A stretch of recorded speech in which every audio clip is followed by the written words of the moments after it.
Hey there friends, ETPC here with a quick craft tip. So what we want to do is we want to hang this love sign on the wall. Then we put it down and it looks just kind of flat put in there. So we wanted to have it more of like sticking out with a nice little shadow behind. So trying to figure out how to do that, and I did. So I'm going to show you how we did it. So basically what we did was took the sign, flipped it over. Now, I went through my garage and found this plastic spacer here. You could probably find similar objects in Home Depot or something like that, or your local craft store or something. Take just a spot of super glue, and be careful when you're using this stuff because it's super and it glues. That's about all you need. Alright, so we're going to stick this right about on there. And we want it to not kind of stick out too much. So right about there, we'll kind of push it down.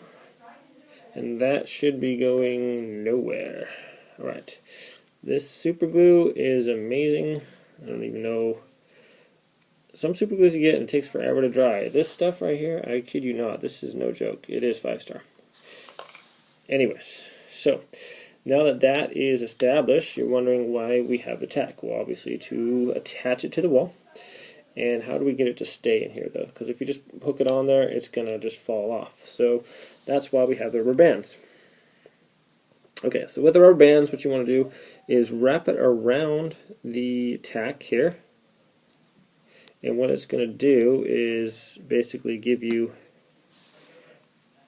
it's going to grip onto the, when you insert it into the spacer there, it's going to provide a grip, so it's not going to come off there. Okay, so once we have that wrapped around there, like so, what we're going to try to do is now feed this into the hole there. Now it should be kind of snug, so if it doesn't hold right off the bat, you can add another one. So this is like, I'm kind of pulling on it, and it's pretty good in there. So it picks up the sign. So what we're going to do is we're going to go stick that in the wall, and we'll show you how it looks. Alright, so this is the kind of the effect that you get. Now it's kind of like 3D there. So it's off the wall a little bit. You get the shadow behind it. It looks pretty cool. So I'll show you the other one, and let's move. Okay, here we have another one hung up on the wall the same way, and I just like the effect that it has off the wall with the shadow behind it. It looks pretty cool, different ways that you look at it. So I think it looks really neat. So thanks for watching this craft quick tip.